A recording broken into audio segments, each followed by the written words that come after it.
Awesome. Good afternoon, everybody. Thank you for joining us. In the interest of time, I think we will get started, and then if more people trickle in the coming minutes, they will be able to join us. Welcome to this afternoon session on harnessing the power of AI in impact evaluations. My name is Philipp Zimmer. I'm with DIME, particularly with DIME's artificial intelligence team. And this afternoon session, we're going to be hosting on a couple of the projects that we've been working on and how we think about how AI can be used to enable impact evaluation work. But before we go into these operational things, I want to hand over to Woo-Yin Kim from UNICEF, who's going to say a few introductory remarks around the ethics that are so important as we think about implementing AI in impact evaluation work. Okay. Hello, everyone, and thanks for joining this deep dive session. I'm Win Kim Hyun, and I serve as an innovation specialist in the Office of Evaluation at UNICEF headquarters. The journey of exploring AI in evaluation has been a fruitful one with a very steep learning curve, as you can all imagine. What we realized soon after our exploration of this work, and given the vast availability of digital information, is that there needs to be absolutely an assurance of ethical principles that are routinely enforced. This applies not only for impact evaluations, but all types of evidence that we produce. And I'll discuss a little bit the thinking behind this and how it might apply to impact evaluations. My presentation will be short and just provide sort of a general overview. My co-panelists will talk more about some of the technical details that they have been experimenting with. Okay, great. UNICEF, like many organizations, is becoming increasingly data-driven. We spend a considerable effort collecting and examining diverse data sets for program planning, monitoring, recognizing that more accurate, more timely, and more comprehensive data is crucial for achieving the child-focused SDGs. And even though AI has been around for a while, it wasn't until a few years ago when it hit a eureka moment with Gen AI.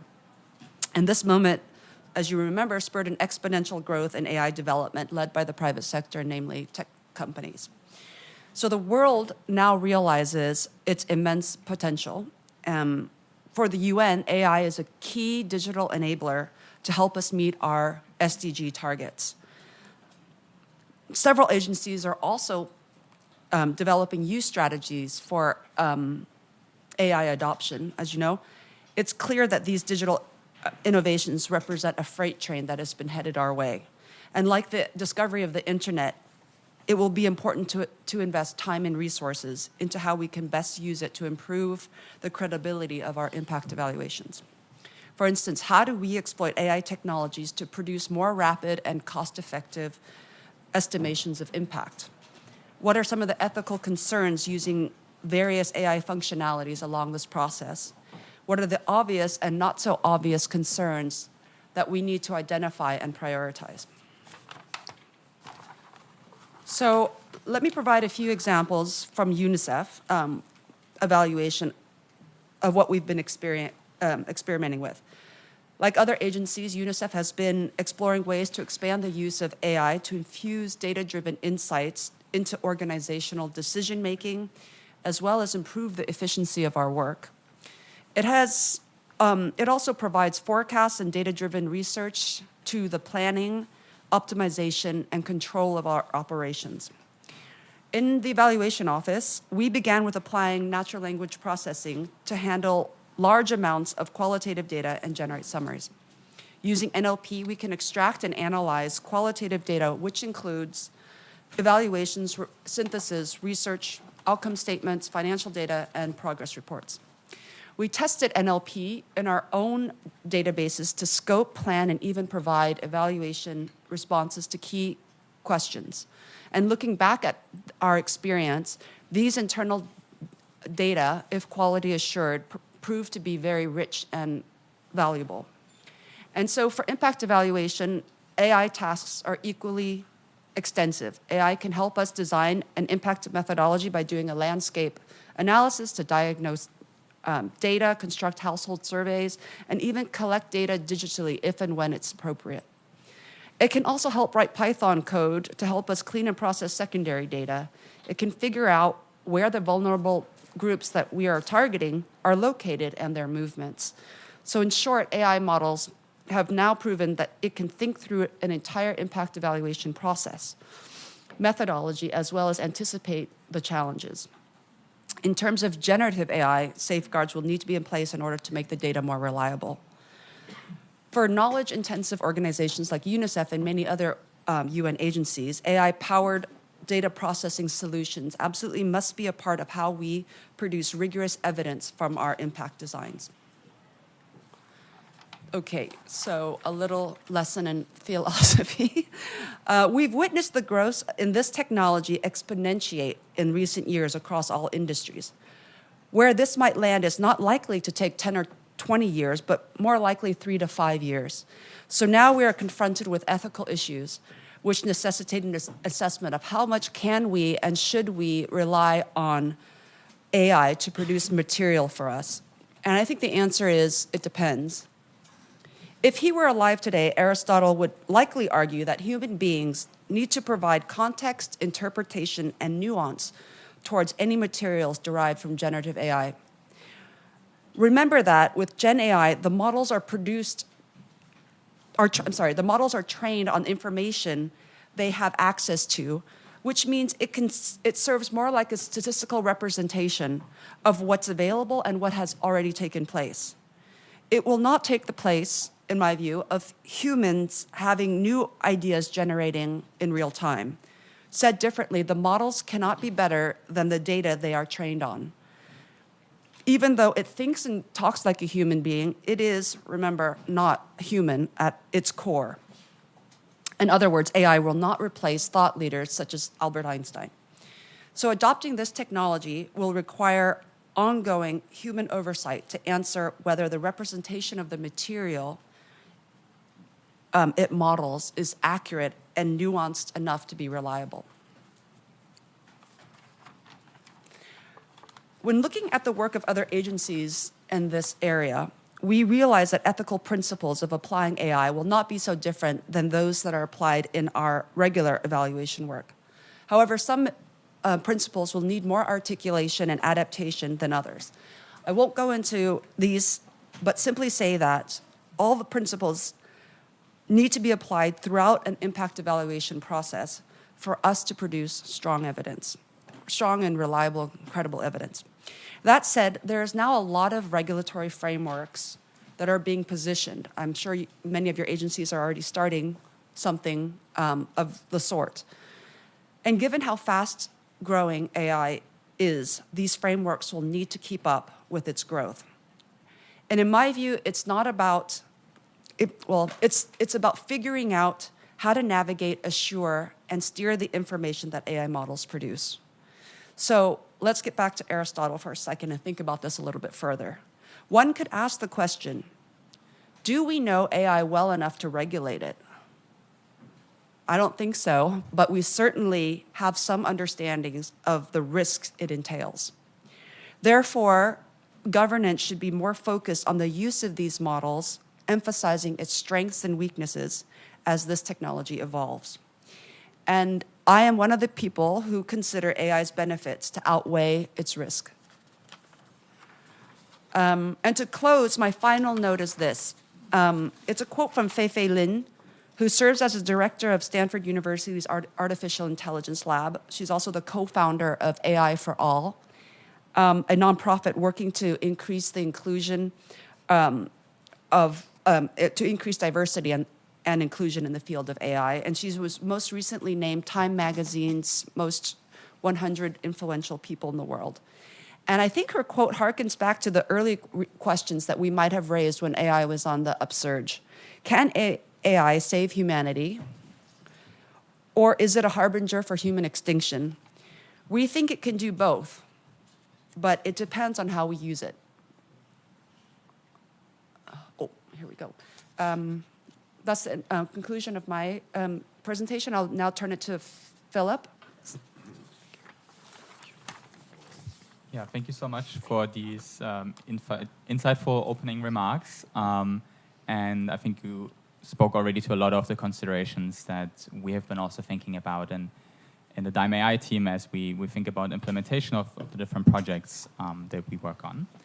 To set the stage of what we will want to talk about in a more operational setting when it really comes to utilizing AI for impact evaluation today, I want to frame a bit of how we think about the vision of our team. And this is truly to not do isolated work, not to think of AI in our team as this isolated environment and work stream, but to really think about how we can use AI to enable the work that people in the World Bank, but also outside, do on impact evaluations really from start to finish across the whole life cycle of impact evaluations. And in a very simplified manner, bear with me, the way we think about this is that we can use AI, for instance, in the very early stages when it comes about diagnostic analysis. Right? We want to understand what is the status quo before we begin implementing projects around food insecurity, health, education, and other themes.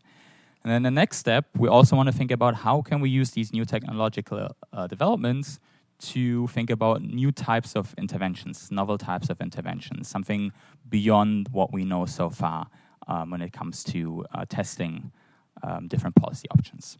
And then last but not least, we're not the only people doing impact evaluation work. And I think this forum is such a great showcase of that. There's amazing people, researchers, policymakers from all over the world present here, but also outside of this forum that are doing great work on impact evaluations and that generate a lot of findings. And I think a couple of the comments that already came up yesterday was like that we need to make sure that this research evidence becomes more accessible to decision makers, so it doesn't just gather dust on academic shelves, but it actually influences policymaking.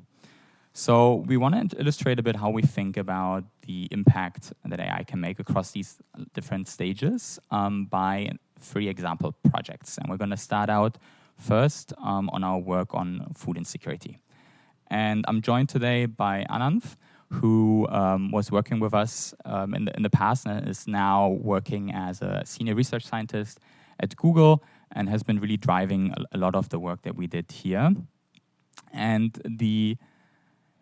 to set the stage, the topic probably, unfortunately, doesn't need much of introduction here in the room. We know that about 2 billion people live in what the World Bank calls FCV settings, fragility, conflict, and violence settings.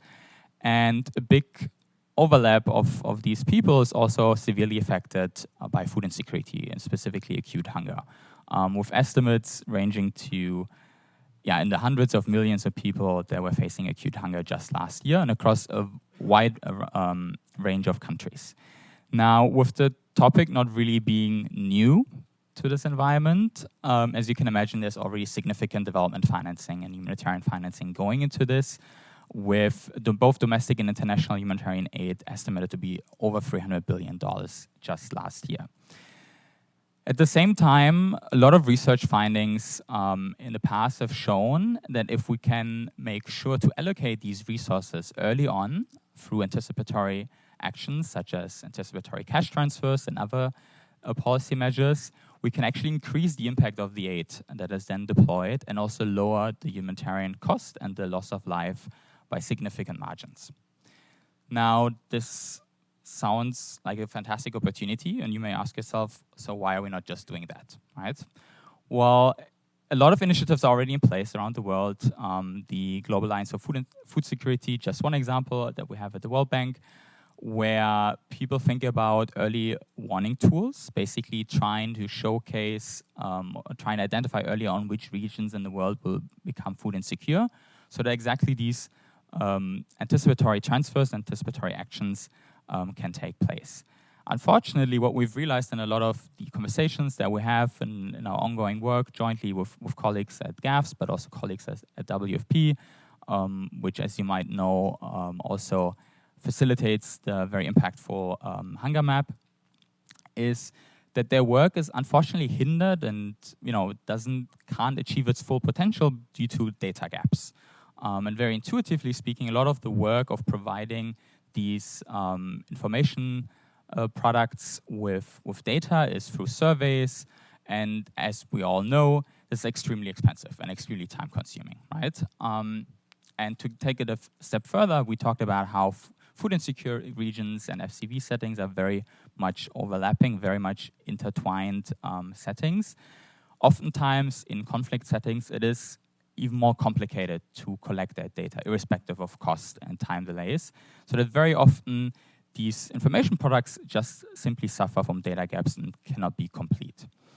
So this brings us to a research idea we had a couple of years ago, and that Ananth is going to be presenting in a little bit more detail. And bear with us that we're moving the clicker around here, but we are not only pushing the boundaries on AI, but also on the logistics of presenting. Thanks a lot, Philip. Hi, everyone. My name is Ananth Balashankar. So like Philip mentioned, I currently work at Google. But this work was done during my PhD at NYU with Sam and a bunch of folks here. I think the main insight that we had was, like Philip mentioned, that a lot of these indicators are delayed and they kind of report the ground truth, but often ground truth is maybe too little too late, right? So we need to have some early signals of what is about to happen based on prior experiences of food crisis. And I think one insight we saw was that we had some of our lab had done prior work in cholera prediction, which is basically, can you predict the incidence of cholera in a region based on what events have occurred? And often we can anticipate cholera because there are like some climate shocks or some kind of signals that is often reported in the news, right? So you don't have to wait for the cholera outbreak to happen to actually figure out it's about to happen. So I think using news as a way to get insights of what might happen on the ground was really like the core hypothesis we wanted to test out. So to actually do that, what we ended up doing was collect news across most of the fragile states that we wanted to actually cover with respect to food insecurity, and then try to annotate news reports at a district admin 2 level, right? So this kind of gives you a very fine-grained annotation of what news event occurred in what district and how often does it occur. Does it actually translate to what we actually want to measure on the ground? So I'll go a bit into the details of how we actually ended up doing this, but what the result was that we were able to predict food crisis outbreaks up to 12 months ahead of time compared to like traditional methods, which, like Philip mentioned, relied on surveys or traditional indicators that are on the ground by up to 46%. So when we combine news indicators with the traditional ones, I think we have like a lot more increase in precision and recall across the board, across different food insecure countries and specific zones. So actually, how do we do this, right? So one of the most popular criticisms that people have used against, or probably is well-founded against the use of AI in some of these forecasting tools, is that often we rely on signals that may or may not be causal, right? I think that's one of the things that we wanted to anchor on a bit earlier on in our study design, which is we want to rely on peer-reviewed articles on food insecurity and then try to discover certain causal frames. When I say causal frames here, it's kind of think of this as where you have a peer-reviewed study which established a certain cause and effect based on maybe knowledge on the ground or some empirical studies or even socioeconomic indicators that people have studied for a long time. So we kind of reviewed all those peer-reviewed articles, parsed it through a semantic frame parsing that would extract these cause and effect words. So we would obviously want to focus on causes that would lead to food insecurity, right? So how do we do that? We kind of then took these cause and effect pairs and then did some embedding clustering based on word to vec, which is commonly used in natural language processing. We expanded that through like in the embedding space. So that kind of gives you this insight of similar words that are being used in the news. So often experts use certain terminologies that are not very common in the news. So we want to be able to draw the relation between what is commonly used in literature versus what is actually used in the news. And we construct time series from the news streams that we have and run Granger causality tests with respect to the food insecurity levels that we actually want to be able to predict. So what this gives us is that it's somewhat interpretable, right? So we don't start from just the haystack. We start from something that is more grounded and try to find factors that are actually Granger causal with respect to those factors in the news. So I can go into a bit of the details, but I think that the takeaway from this slide was that we can augment existing structural traditional models that people have with news indicators. And we discovered up to 167 news indicators that were Granger causal in addition to the traditional factors that we already had in the model. So this goes from, on the top row of the slide, you can see some heat maps of the traditional indicators that classical random forest regression models use. And we wanted to see if it actually correlates with the mentions of the news or the time series that we construct from the news indicators. And they often do. And these are the two additional models that we are able to construct because of that. So we have a random forest model that is purely based on news, and then one on both traditional factors and news. I think to kind of drive home the point of how interpretable these models are, beyond just maybe the increase in accuracy of prediction, you can kind of narrow down to this particular episode that we saw in the data. So there was an incidence of food insecurity where I think the FuseNet IPC level raised from normal to crisis level in July 2010 in Ethiopia. This is a specific admin 2 level called the Majang zone, I think, and you could see that if you relied on traditional indicators such as precipitation, by the time the crisis hit, the precipitation actually went back to normal or somewhat normal, but actually the news mentions had peaked much before, and the effects of those abnormal climate shocks were actually the resulted in food insecurity later on, right? And we were able to predict this up to 4 months ahead of time based on what we saw in the news. So the green line that you see here is actually the mentions of climate shocks related terms in the news in that specific area. So I think AI can be really a great tool if you can understand where it is useful in terms of extracting structure from unstructured data such as news. And I think this was a pretty good use case for us to demonstrate for impact evaluation. Awesome. Just to tie it back in on this fantastic research product that we were working on, how do we want to make this operational, right? This is one of the key questions. I think maybe in the room, not so much interested in the technical details, but how can we use this? How can we use these insights? And we actually, luckily, just secured some funding very recently from Google.org to take this project further. We'll be scaling this across 75 countries. And we'll be also turning this from a research project really into a global public good, where all the predictions as well as these risk indicators that give the nuanced understanding that Ananth was presenting on will be publicly available to all of you, and also very much interested in making the code and the models that we're developing openly accessible, that other researchers will be able to benefit from this. And it will also be able to be integrated into existing providers and existing solutions, so that, for example, very actively talking with colleagues at WFP so that they can also utilize these resources for the development and refinement of the hunger map. And something that our director, Ariana, always stresses, that the work that we do is also we're aiming to have it heavily involved and incorporated with operational work that the World Bank does, and that also our partners such as the WFP do. So we're really looking here into integrating these insights into the resilience programs at the World Bank, as well as informing the crisis response window, which are really some of the key financing instruments of the World Bank, so that we can also make sure that these insights that are being generated also translate into actual policy action. That being said, just to spark a bit the interest of people in the room that are maybe also working on related topics, We see it as also just as an entry point to this line of work of better diagnostics.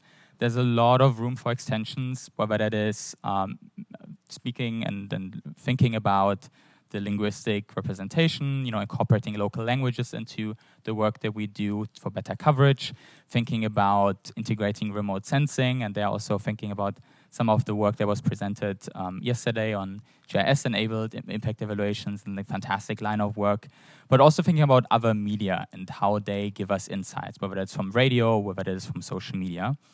So just, to spark, hopefully, the interest and involvement from others in the room that there's lots to do.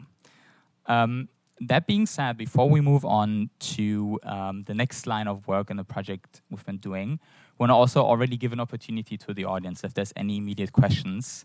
Just from experience, if you present multiple projects, there's a bit of a skew in the questions that people are able to ask at the very end. So I want to open already the floor in case there's any reactions and thoughts.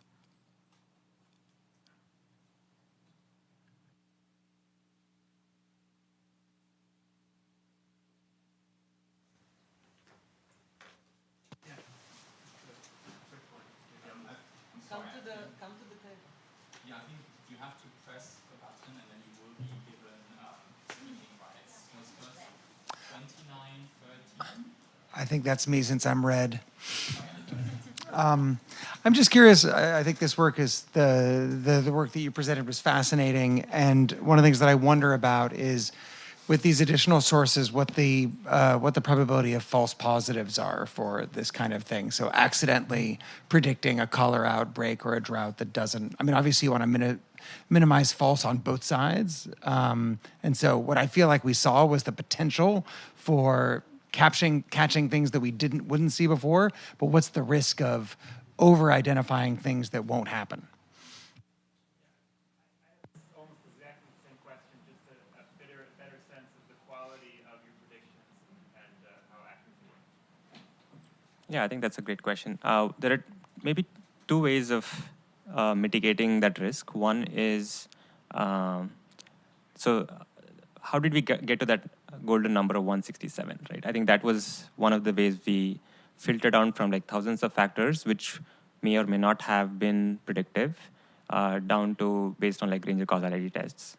And even within Granger causality, you're bound to have some false positives, right? I think another way of thinking about this could be, how do you weigh your losses? So when you're training a random forest model, you can have a confusion matrix where the loss is heavily skewed towards, I think getting a false negative is definitely much worse than getting a false positive, because you're not directly doing bank transfers based on this model directly, right? But there would be a human in the loop at some point to kind of keep in check. But playing with that weight also kind of helps you. The other thing that we did try was, what's the definition of a crisis? Like, does it really need to be, an immediate jump, or does it need to be sustained for, like, let's say, 2 months before and 2 months after? Does it actually sustain for a while? So I think all of those, you could kind of play with the uncertainty of the model to kind of get there. Yeah. If I can just add to that. So the model is returning a score to use as a binary prediction. And in the results that we showed, we were showing that we're increasing recall by 46%. That's what Anand was showing. So the best recall with our model is close to 91%, and that's fixing precision at 80%.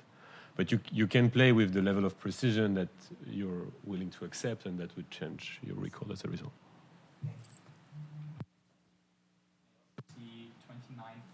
19. Thank you for the excellent presentation. I'd like to know what's the margin of error in these AI-based data collection, analysis, and evidence generation? And if you could also address whether the margin of error has improved since you started using AI, and that would probably determine the future of this kind of data collection. Thank you.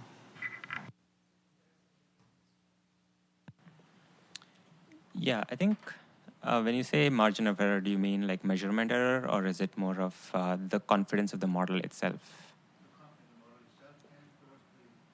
When you collect data this way, there's margin of error always, no? Right. I think what we did was maybe so the errors that we report here are based on like a cross validation, right? So we don't actually have results where we have deployed it live and see if it actually predicts a crisis in the future. So I think that's probably what Philip was referring to. The model itself, I think the uncertainty we can quantify using like statistical tests, and we've run a bunch of tests with respect to the traditional model, and I think the increase in performance is significant based on those. But again, I think going back, we don't probably need to use just one model, because I think the random forest also kind of gives you like different possible versions based on your Gini index score that you actually want to place the cutoff on. So I think like there are different aspects of error. I think it's important to kind of weigh it all out, and I don't think there's one single answer. Maybe, yeah. Yeah, maybe just to add on this with regards to quality measures that we take when it comes to the line of work, and particularly working with news sources. I mean, we're all familiar. There's a variety of quality of news reporting.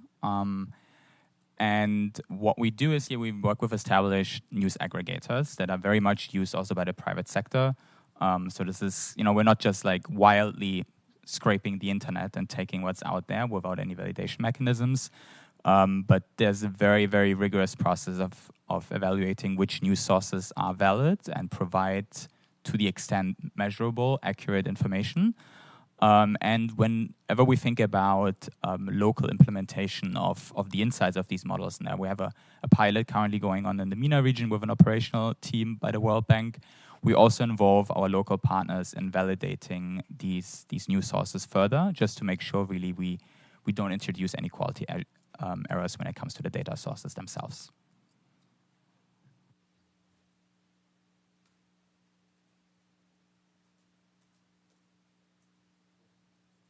Address your question. It would be good to give very simple statistics for people to understand. People are not researchers, so you can translate into how many crises can be predicted through this model, and how many times are we wrong, and how many times are we right. Yeah. So I think we get to that in the slide. Maybe it's not coming across as clearly as it might. But so the results I know we're presenting are based on historical data. So we look at historical data that were not used to train the models, and we basically tested on held out data that were not used for training, how well the model is performing. So we're looking at about, I think, I'm speaking under your control because I have the numbers. So for the 1,800, I believe, crisis in held out data. And we're predicting 1,600. 1,600. To be precise, there were 1,852 observed outbreaks, of which we were able to identify 1,677. Just for the order of magnitude of improvement, traditional models predict about 1,100. And I think that's actually, I think before the applause should come, I think what is very interesting, these traditional models already do much better than expert opinions. So expert surveys, such as by the IPC, actually only correctly predicted 923, right? So it's also not only to tap ourselves on the back, but also to say also traditional modeling that's been doing has already been extremely helpful and insightful. Yeah, a lot of the expert predictions are basically predicting the previous months or the previous observations. And so there's a lot of inertia in these surveys. I think there's a question at the back. I'm right now. So, impressive presentation. So, could you expand on the level of geographical granularity of identifying where the crisis is going to be and the error in that dimension? Right. I think if you go back to the slide on the random forest model, so we have 3 levels of granularity in the model. At a country level, at a admin 1 level, and an admin 2 level. No, you're on the right side. Yeah. So we have indicators basically indicating like how much is the prevalence of a specific early warning signal in a specific region at a country aggregated level as well as so basically we have at 3 different levels in the model. The error, I would, we are relying on a news source which is vetted and annotated per that source is what I would imagine. We did not do any kind of validation exercises of whether this news actually occurred in this specific region. Because oftentimes when people talk about news in a specific region, it may be in the neighborhood of that district. I think we did some analysis on that to kind of validate on a very small set of examples that it is indeed annotated to this region where the news was occurring. There was also this analysis where we wanted to make sure that the news mention is within the context of the signal that we are actually trying to measure. So, for example, there are often news reports that give you 10 bullet points for the day, right? And each bullet point is from different parts of the world. And maybe one of those bullet points is for a specific region in Africa where it's encountering food insecurity. Now, these kind of summarization reports would not fall into our context because they are attributed to such a large region that we would want something much more fine-grained to actually be able to measure that signal. So there were a bunch of NLP kind of tricks that we incorporated, but it would obviously not be enough to kind of validate, and maybe using a model to do that in the future might be of interest as well.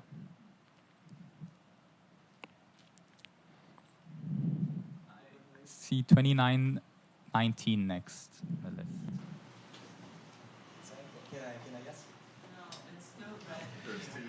It's me again. Well, Samuel, thanks for asking if that answered my question, because I think you used AI to see my eyeballs rolling. So.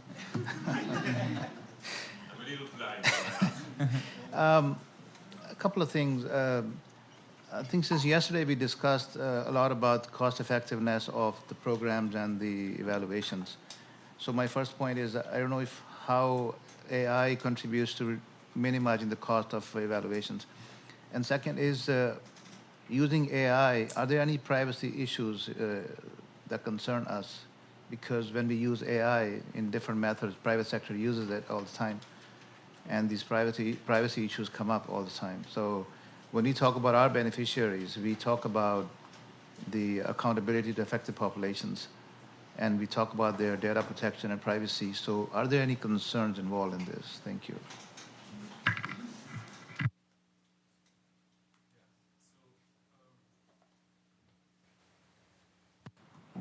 I would say on your second point, in general, there is, and this is definitely something to be very careful about, especially with the new generation of large language model and generative AI. If you're using proprietary models and you're passing data that contain, personal information, you don't know where it's going and how it's going to be reused. And there's lots of, issues that have been identified based on people passing personal information, or just the models having learned personal information and just spitting it out based on some queries that were not properly controlled.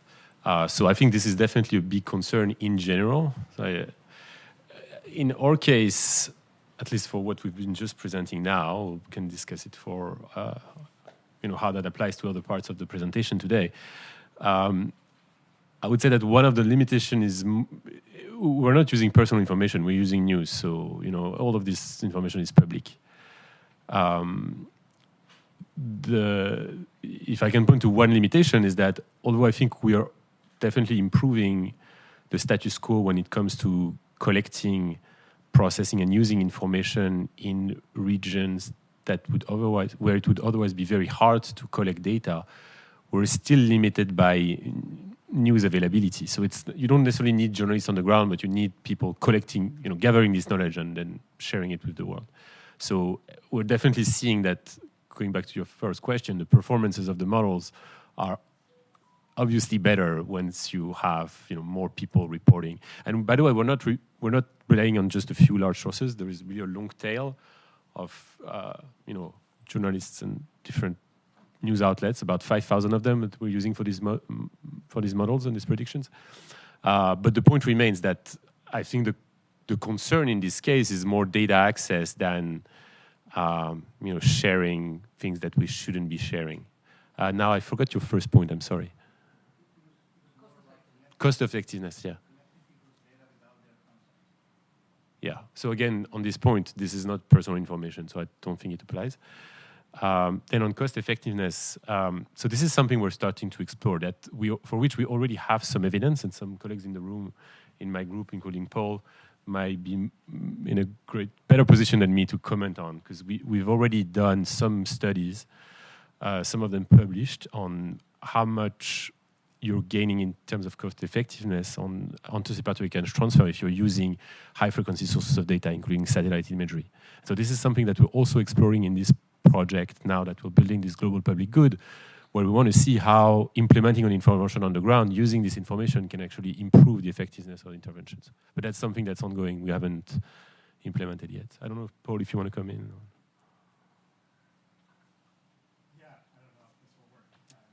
2895, please. Yeah, so just to mention on the cost effectiveness, one of the sessions this morning, we showed a very related problem of how much better do you do in terms of food security if you act on the forecast of a specific event that you think might trigger food insecurity. So those were floods and droughts. And there, some of that work showed that the main benefit is just when you act as quickly as you can on the basis of the cache transfer, you get the cache transfer impacts to happen as quickly as possible, but they don't fade out relative to the counterfactual of transfers provided later. So there's like a period of sort of pure gain in terms of food security and welfare, and mental health as a measure of welfare in that context, that happens just from being ready to act as quickly as you can, that can be enabled by the forecast. So then the cost side of it really depends on how much do we need to spend to get registries ready to be able to provide transfers and to build the forecasts. But when you consider the transfer value, there seems to be an additional gain. And I guess since I'm on the mic, just a very quick question is whether you guys think of, is the right time to act based on the forecast when the trigger is made? Or is it when the trigger predicts that the food security would happen later? And have you thought about testing the ideal, right?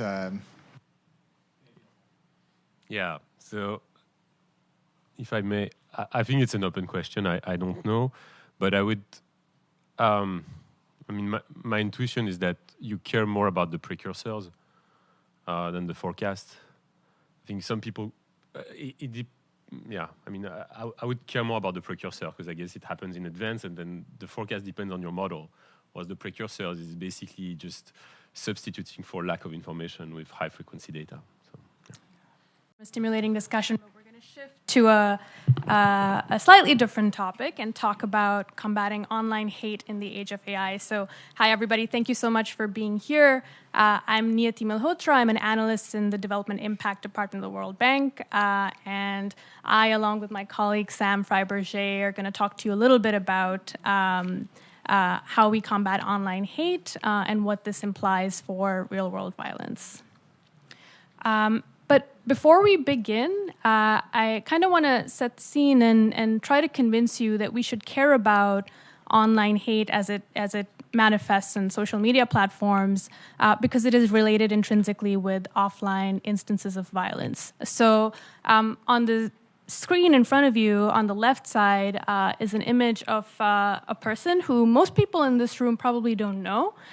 His name is Monu Manesar. He is a Hindu nationalist in India, and he became infamous for sharing videos of himself tracking down Muslims and being violent towards them.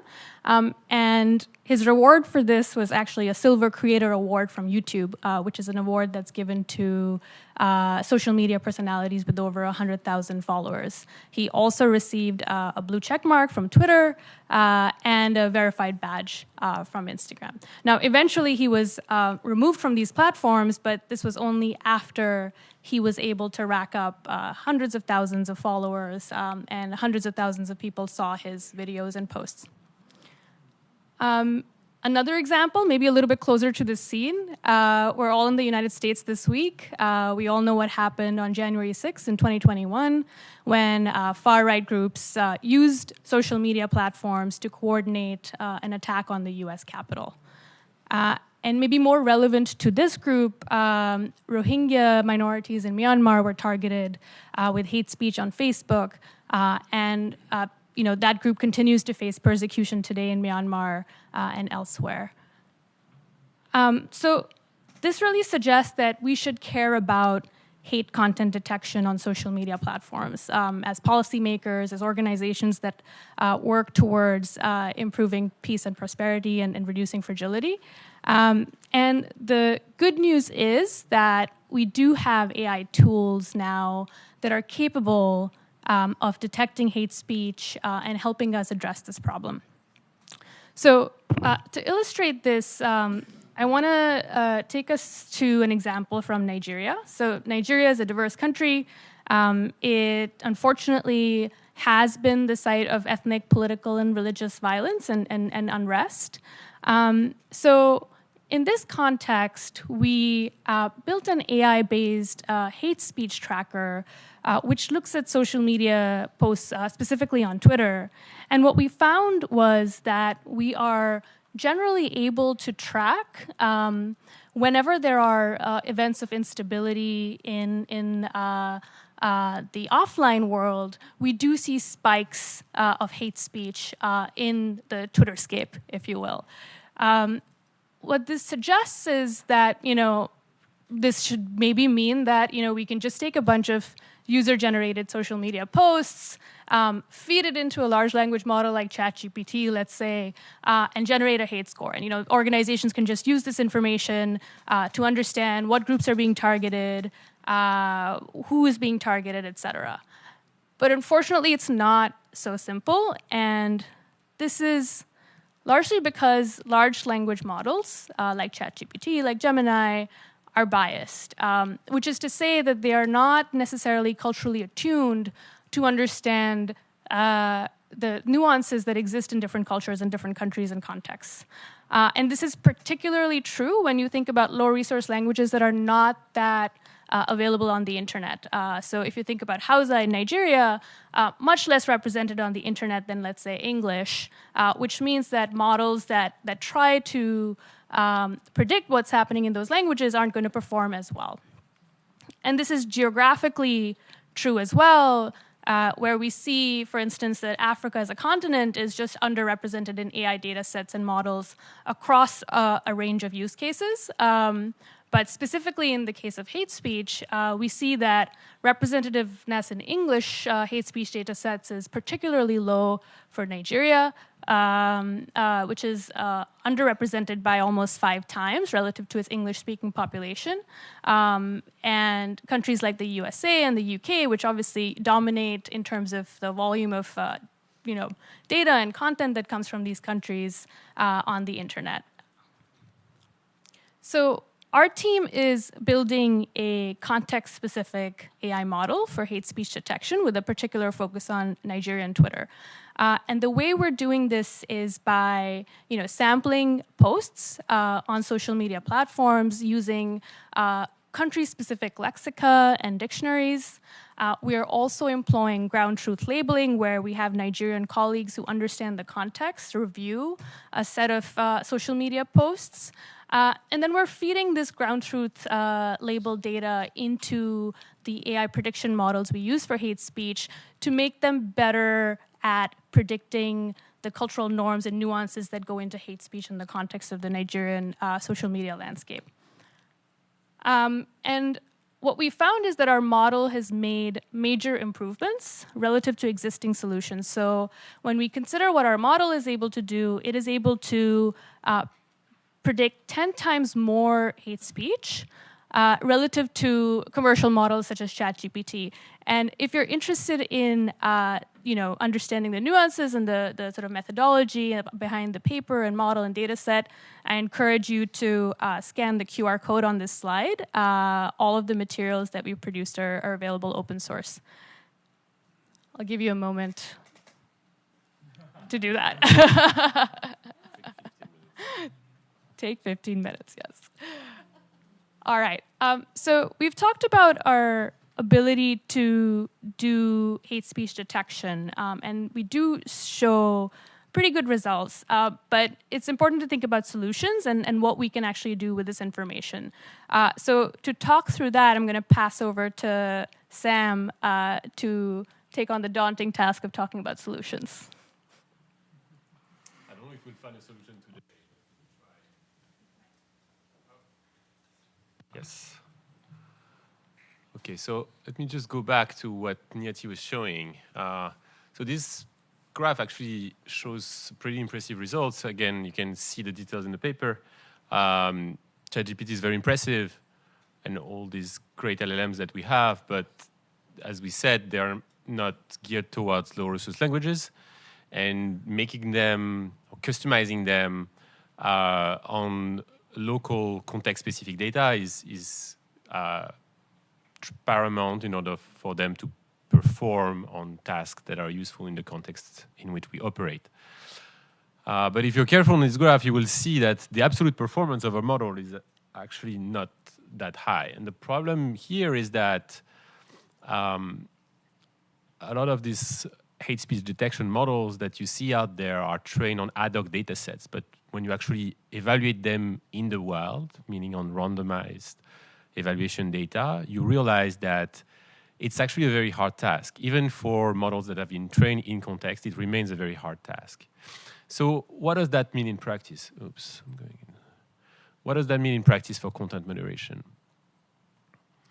Well, it is one of the reasons why people are reporting being exposed to that much hate online. So if you look at surveys, for instance, in the US, about 55% of people report having been exposed to online hate. That number is actually closer to 75% in low and middle income countries. And because of what I just mentioned about the absolute performance of these models, what we think throughout our research is that AI-powered moderation is definitely necessary to reduce online hate, but it's not sufficient. So what do I mean by AI-powered moderation?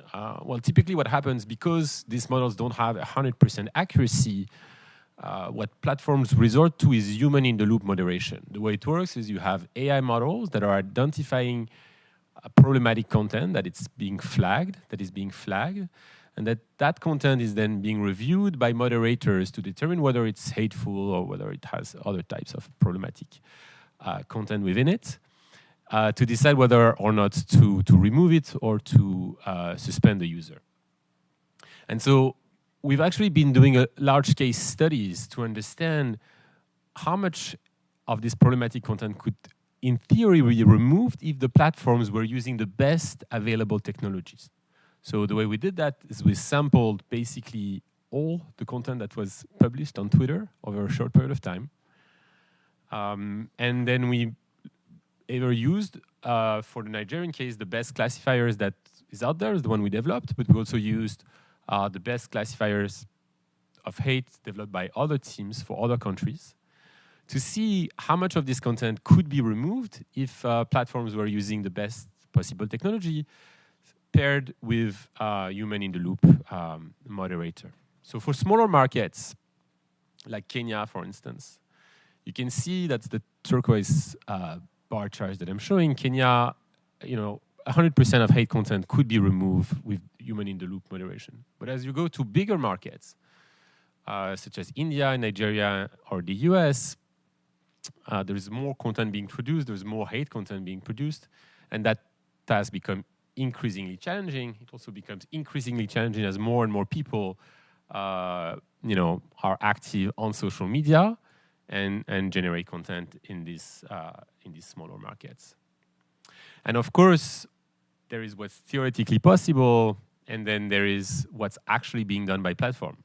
And so what we showed is we basically looked 6 months later at how much of this hate content was still available on these platforms in these different markets. That's what I'm showing on the blue bar. So you see that in the US, about 20% of it was actually being removed.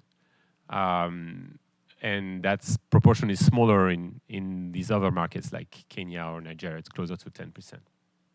So platforms are definitely not doing as much as could be theoretically possible with the best tools that we have. So that's a little bit depressing.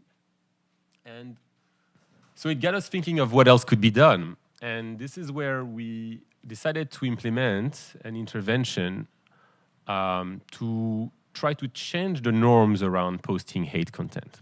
So the way we've done that is we've used the best large language models that we've developed for the case of Nigeria and deployed it on the entire Twitter Nigerian ecosystem, about 3 million users that we had been tracking over time. We then randomized these users. So we identified the users that were posting and reposting hate content, and then we randomized them into clusters that were assigned to treatment and control. Treated clusters were being shown ads that were featuring Nigerian influencers, so delivering pro-social messages, saying in a sense that hate is bad because it incites violence, which is destabilizing for the country. And what we found is pretty large reduction in the propensity to post hate. So we found effects of about 15% relative to control. But what was very interesting is that the effect was not driven by the direct effect of seeing the video, but it was actually the fact of having your network connection, seeing the video, that was reducing your likelihood to post hate yourself, even for users who were not seeing the video themselves. So this is one of the examples, going back to what Philippe was saying earlier, of a kind of intervention that would be unthinkable, a couple years ago, without having access to this technology and to this level of observation on user behavior. So this experiment is something that we've been implementing over the past couple of years. I'm just going to briefly tell you about other things that are currently starting within our group. So in addition to using influencers to deliver treatment, we're also thinking about using large language models to deliver treatment to potentially be much more cost effective. And so we are building chatbots to basically deliver messages to social media users, either to try to change their behaviors in case of when we identify users posting misinformation, or to provide health-related information and so on. I mean, this is really an area that we're starting to explore, but that we think is going to be trending upward at a fast pace in the coming years. And the last thing I want to say about this is that in addition to detecting problematic content in social media users, we're actually doing the same with large language models themselves. So as we know, these models can propagate biases. And in particular, here we were looking at gender stereotypes and how these large language models can provide answers that contain gender stereotypes. So we've been actually launching these surveys very recently, where we're surveying people across different countries and regions and trying to measure the amount of stereotype in the survey responses, and then asking the same questions to large language models to see how they perform, or how much stereotypes there are in their responses compared to the ones that we observe in surveys. So this is still ongoing, but this is also to hopefully spark some ideas of what can be done in this space.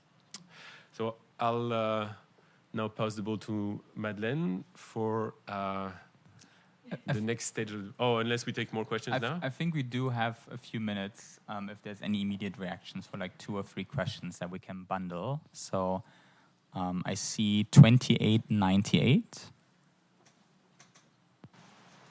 I think that's me. Oh, yeah. I have no idea where you see the number. I have more of an operational question. Like the second project that you described, pretty interesting. We are doing something similar. How are you managing accessing social media data now? Like what happened to us is that all these platforms locked down. Like this is money now, and we have not been able to renegotiate access with anyone. So like I don't know from the World Bank perspective, like how that's going on. Like it's just light at the end of the tunnel. Yeah, so that's another hurdle that people working in this space are definitely facing. We've been lucky to implement this experiment before before Twitter made access to its data much more complicated than it used to be, to say the least. And the trend is definitely not going in the right direction, at least when it comes to Twitter. I'm sure most of you are aware. I think there are other platforms that we're starting to look at to diversify. This is still something we're exploring. Some of our colleagues are doing work on YouTube, for which the data is much easier to collect now. Certainly not at a scale where it was possible to operate with Twitter. But YouTube is something we're starting to look into. Same for TikTok. They're still looking for their model. They have some agreements with researchers. It used to be quite constrained. It's starting to open up. But yeah, I mean, the landscape has moved a lot since we've done this work. Yeah. And one more question, 2936. We should have time for that. Yeah, thank you very much. My question is, what do you consider as, or AI considers a hateful content? Because context differ. I was recently closely following with USA politics, and politicians used to tweet some contents on Twitter or Facebook, which I or some other people refer to as a hateful content, but to them maybe or might not be as a hateful content, because but how? So what in other words, what do you consider as a hateful content? Thank you.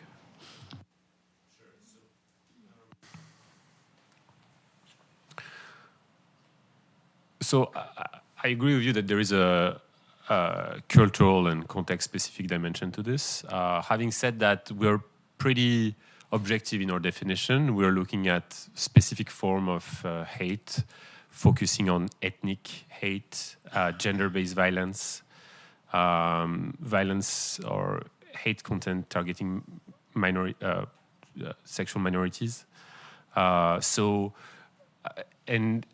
in essence, we're reflecting the evaluation of the humans that are tagging the content that is then feeding the model. So like in many of the results that you get from AI models, it's reflecting humans' preferences. And in our case, it's basically, as I said, targeted content towards specific minority groups.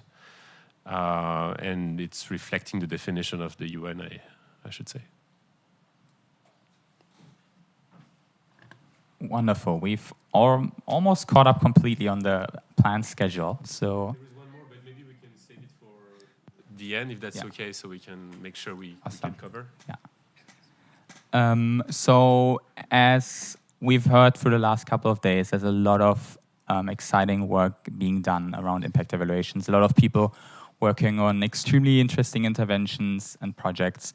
So one of the questions that we've been also asking ourselves is how can we do a better job at making that evidence accessible to policymakers and decision makers? And I think the question is not only one that we ask ourselves, but it came up in multiple conversations the last couple of days. So for everybody in the room, the idea here really truly is, and our mission is to radically scale the access to impact evaluation research, to the evidence that they present for policymakers. And for everybody in the room that's ever conducted a literature review, they probably know what a time-intensive and sometimes daring task that can be. And out of interest, prior to this presentation, I wanted to have a look at what the literature says on hand-washing programs. And it was a very, very small, narrow literature of only 45,000 papers that were found on Google Scholar. Jokes aside, manually curating the evidence is extremely time-consuming. And if that's already time-consuming for researchers, how can we expect policymakers that want to use that research evidence to make decisions in a quick manner? It's simply not possible, not feasible. So with the recent developments in AI, I think a quick shortcut that many people might think about taking is using off-the-shelf Gen AI tools such as ChatGPT or other providers to quickly inquire on like what does the evidence say on, say, staying with the example of hand-washing interventions. Unfortunately, the problem that probably many of us have already experienced in the anecdotal use of these tools is that the answers that these tools provide are oftentimes very surface level. They don't really drill down to the information you truly want to know. And if you even really try to force these models to give you very accurate depictions and citations and specific studies that you want to look into, you run into the risk of hallucinations and coming into made-up studies. So clearly, that is not the way to go. And in the advent of this development and in the advent of the need of better evidence synthesis, a lot of specialized tools are slowly emerging on the horizon. And we've also been thinking about how we can build a specialized tool within our team. And what we really try to differentiate ourselves both from these generic solutions but also from specialized solutions is that the answers that we provide we want them to be quantifiable, we want them to be accurate, and we want them to be up to date. Really in providing this public good to inform policymakers. And I'll show you the tool in a second, but just also to front that what's important to us here is also to include visualizations and clear citations to make it as intuitive and utile for policymakers as possible. Now, what is this mighty thing that I keep referring to? The project is called Impact AI. This is our solution for evidence aggregation. And in short, this is an AI application that we've developed that will help search, summarize, visualize, and download curated evidence that is existent. So all the evidence that's being developed by researchers all over the world. How do we make this function? And Sam is going to talk in a little bit more detail of how this happens, below the surface, is we use an open access database of structured and curated information from social science literature, particularly from RCTs in the beginning, to power this tool and to ensure that we can provide quantitative and accurate information. And last but not least, what we want to make sure, as I pointed at, that this tool, as we provide it, is intuitive and is really utile. Therefore, we've chosen to also provide multimodal outputs, so it becomes visually very appealing and very intuitive for users to identify what the literature has found. So who are the users that we're targeting, and what have we identified that they need? We broadly seek to cater a diverse set of user groups from development practitioners, policymakers, actors in multilaterals, whether that's at the World Bank or other institutions, but also academics and impact investors to guide academics and researchers in finding research gaps and guiding them in their research journey, but also impact investors in order to inform them in their decision making. Before jumping into this wild journey that it's been the last year, where we were developing this tool as part of Google.org Gen AI Accelerator, we've also been doing some quite extensive surveying of potential users just to get really a sense of what do we need to look out for as we develop this tool. And we've found across online surveys, one-on-one interviews and live demos of the beta version of this tool that people really seek literature reviews that also, and these summaries that also include sources. They want to be able to trust the information they're being provided. They want to be able to fact check for themselves if they're a bit cautious of what these tools provide.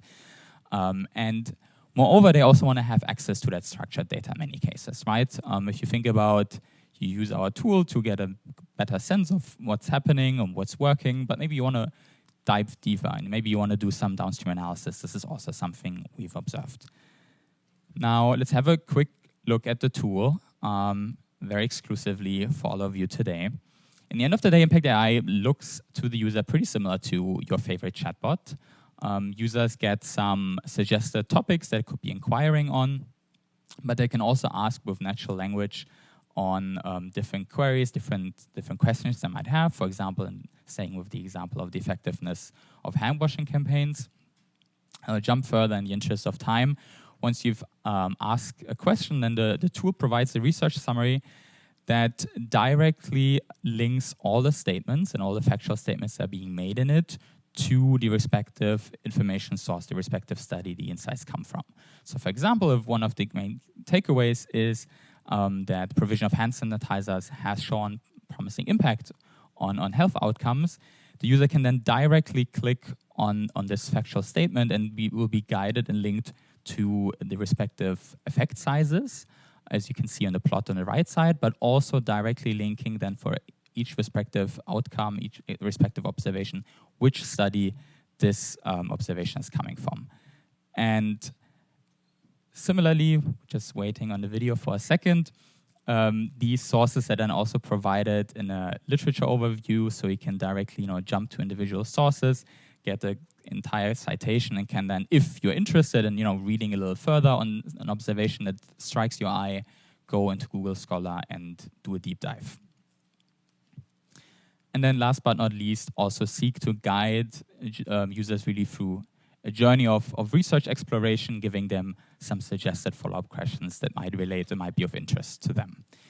Now, this all looks hopefully interesting to you, but how does it actually work below the hood? And with that, handing over to my colleague, Sam.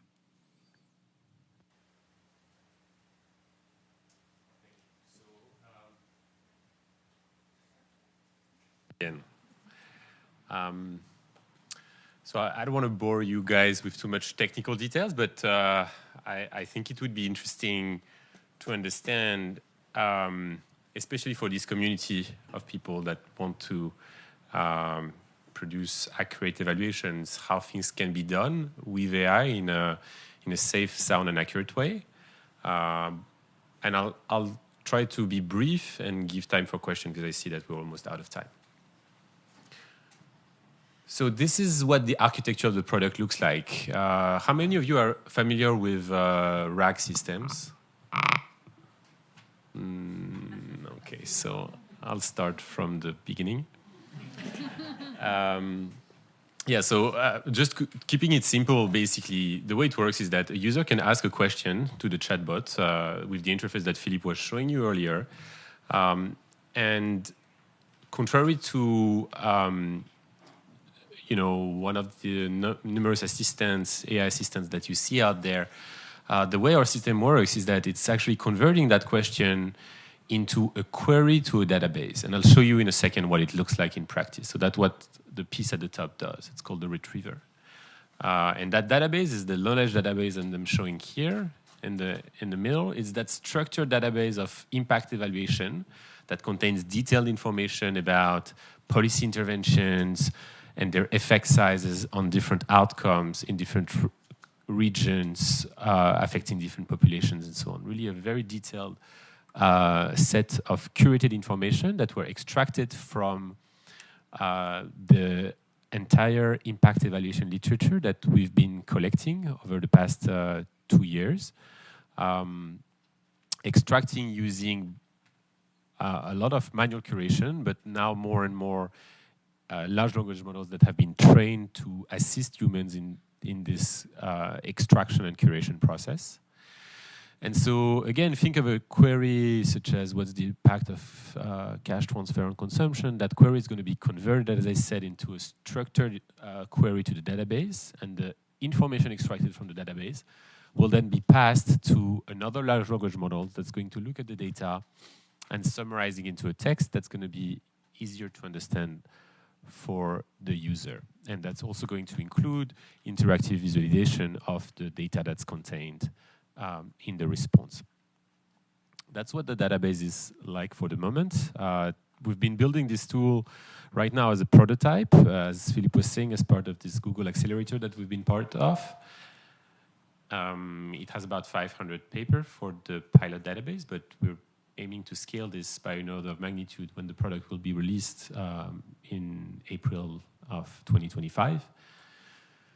As I said, to collect and to construct this database, a lot of the work initially was manual. So we've been basically building custom-made annotation interface, and a custom-made annotation interface, which I'm showing you here on the right, where experts, mainly constituted of PhDs and masters in social science, with expertise to read these papers, basically annotated all the detailed information that I mentioned before. This extracted information was then fed to large language models to teach them how to do this extraction in an automated fashion. And so that enabled to build this iterative loop where the extracted information fed the AI models, the AI prediction then was shown to the annotators to basically speed up their work, and then iteratively we're using this feedback loop to improve the quality of the extraction. Just want to say that this is a complex task. You think that large language models can do amazing things, but when it comes to complex tasks, having human in the loop is very essential. And this is why we had to build this product this way. And so this is what the automated extraction pipeline looks like. You're taking PDFs, you're parsing them into small pieces, you're then teaching models to extract small pieces that you care about, including policy interventions, effect size, outcome, etc. And then we're building your structured data set based on this extraction process. Then what do we do with this information? Well, one way to access it is through an API. It's really a traditional way to query the database that's using both code but also natural language queries, and that's returning structured information. But as Philippe was saying, you can also type a question through the user interface, and that question is then converted into a structured query that is going to return structured information that's stored in the database. So here I'm showing you the example of a query that's examine the effectiveness of hand hygiene intervention in Uganda. And as you can see, I don't know if everyone can see, but it's basically mapping the intervention, which is hand hygiene intervention, and finding the country, which is Uganda, then converting this query into structured text codes. This is MySQL code. And this MySQL query, then you can see Uganda as the filter, and the rest of the query is basically extracting the data from the database, which is the entry that I'm showing at the bottom. So this is pretty impressive if you think about it, compared to where we were a few years ago, how much technology has improved in this space.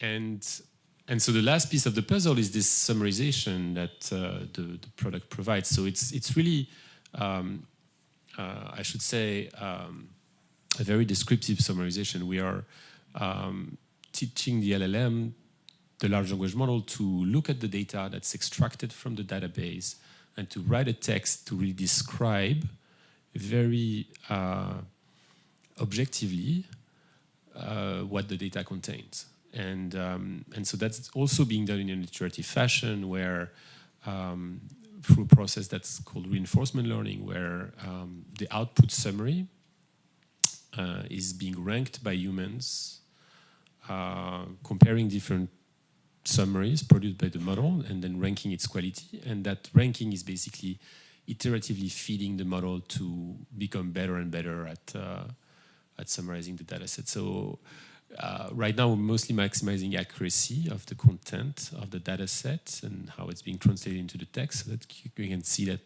the accuracy on the output is very, very high. There are other dimensions of the quality of the text that we're still maximizing. So this is still an ongoing process, but that, I think, should give you a good sense of how things are working under the hood. That's all. I just want to mention that this is still a prototype that we just recently graduated from that accelerator that was organized by Google.org, along with 20 other grantees. We made a public announcement of this product at the annual meeting of the World Bank in October. We're going to start a beta testing session in February. For those of you who are interested in participating, we would love to hear from you, and the product is going to be launched in April 2025. That's all. Thank you very much, and we still have, I think, 4 minutes for questions. Yeah, we're going to be very quick. Let's collect them in a batch. I see 2910 first, then 2911, and then 2924.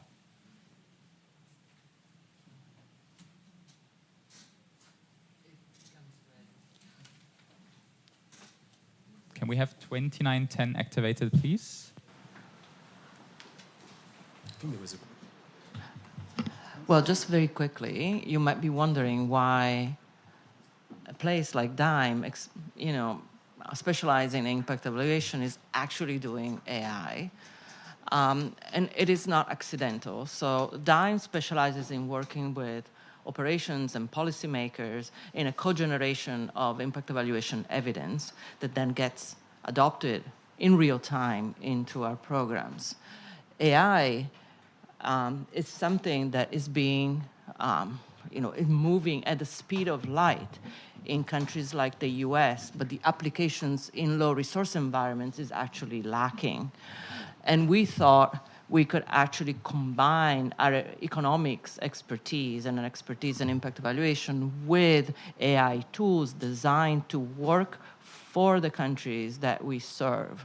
And I think through these examples, I hope through these examples, you've gotten a little bit of a taste of what a research team that combines capabilities of LLM modeling and AI together with economics value can do. And we are really at the beginning of our journey, but it's a very, very exciting journey, one that we think can really scale up and enable impact at the global level.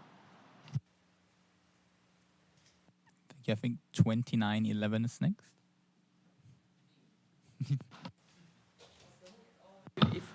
So, am I on? Okay.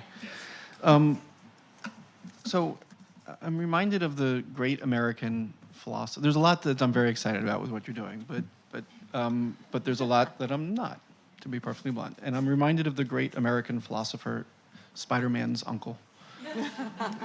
With great power comes great responsibility, and that's both the tool and it's the World Bank platform you got. So, in the interest of time, I'm going to skip the parts the accolades, and there really are some. Happy to elaborate. It's on the scraping and the creation of the data. But I think you should. The punchline is I think you should take the results of your survey more seriously. Where the finding, where you said the finding of the user's needs was to see the underlying results, see the underlying papers. And that's really valuable, and that can be a huge source of information. The aggregation and basically the economics you're doing is not economics, at least as you presented. So, you have one data point from a meta-analysis. You can't train on one truth data point. So you have a meta-analysis of hand washing. You have some analysis that someone did, I don't know what it was, that should have some economics there about the theory of change and the conditions under which it works, the conditions under which it doesn't. How do you aggregate up the 17 studies? Or is it a Bayesian model? What is the model? And how's that all working? You're going to end up with some truth that you agree is like a good meta-analysis. And then you run the AI to say, tell us the impact of hand washing, and then you see if it gets it right. But that's one data point. So you don't. You need to, like, you're jumping through the step of testing it against truth data, and that's the part that I think is you're risking people taking it in the simplistic way that it's being presented, of being able to put up there and just say like, hey, what's the impact of hand washing, and they get an answer, and I don't think you want them running policy on that. You want them looking at the underlying data, and you're giving that to them, so give it to them. That's exactly what they asked for. And you're risking the oversimplification of really causing misdirection. So thank you. I think I personally love hard questions. Not surprised coming from you. So, I mean, I think this can be answered at two levels. One is really a practical one, which is that I acknowledge the risk that you're mentioning. I think there is a risk of people overinterpreting the output. And I'd love to work with you and with other skeptic minds in this space to try to limit that risk. We're very conscious of it. We're trying to, that's why I've been emphasizing the fact that, we're trying to be as neutral as possible in the statements that we make. We also, I should emphasize, have control, almost full control on the statements that are being made. The reason the statements are being made is because basically the model is based on our inputs, deciding how to comment on the data. So if I tell the model that with one study, it's not enough to draw a conclusion, the model is going to not draw a conclusion based on one study. But if there are 15 studies for the same intervention across 15 countries with different conditions, then the model has more certainty, and that's something that I'm encoding into the model. So it's also not right now not making extrapolation out of sample or outside of context that it doesn't have observation on. So, we showed you an example with one study, perhaps that bugged you, but that's also because that's the development process. But we're also very careful about this exact point. I think there is a more philosophical point that you're trying to make, which is that there is a risk of providing information that might be falsely interpreted, but there is also a risk of not providing information that we have that can be useful. So I think that's something that actually we're thinking about testing. We've been thinking about, we're organizing workshops with policymakers, large-scale workshops to try to understand what they know and how they interpret and consume information. And so we've been thinking about testing this product in this context to see how that positively or negatively changed their priors. An interesting study that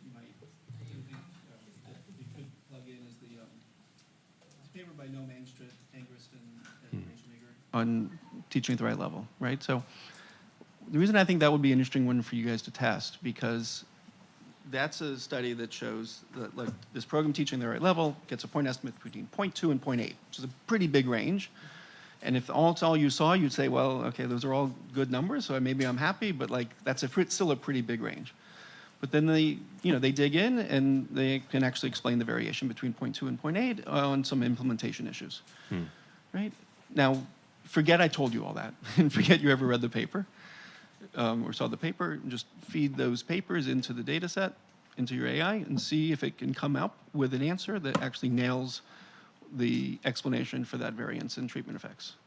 And if you do that, it's still just that's one proof of concept that it worked for that, and it doesn't mean that for some other it's going to. But that's the exercise that I think you need to go through and do that meta-analysis by meta-analysis, ones that are kind of reviewed and accepted as good, and have some interesting results that are realistic, and then see if the AI picks it up or not. But the underlying information, where you started, was, I really think, is the really exciting part. That is the part that I could not be more enthused with a system that makes it easier for people to do that meta-analysis and to do that economics. Give them the papers, give them the summary of what those papers are doing, and let them at it. And maybe even gives them some tools for how to think about aggregating and doing proper meta-analysis and things like this. It's the trying to dial it into the summary one-line sentence that is the dangerous part. But the other part is you're building something really powerful in a strictly positive way that can be used. So. Can I make just one remark before our next session starts? I think it's interesting to understand the power of AI and meta-analysis. I think when we do our own interpretation, our own review, literature review, it's quite noisy too, right? Our interpretation can be quite noisy. We understand the principle of, doing a lot of internal validity checks on our stuff and look at the underlying data. But the more that the data and information are digital, the more that we can sort of democratize the knowledge and also test the knowledge, right, for robustness. So it's not about using one data point to interpret. It's this aggregate, especially from peer-reviewed journals, right? I mean, there you see hopefully quite some robust studies to draw your conclusions with. So, but it's a very interesting point. Thank you. Thank you, everybody. Please join me in thanking all the different panelists for this session.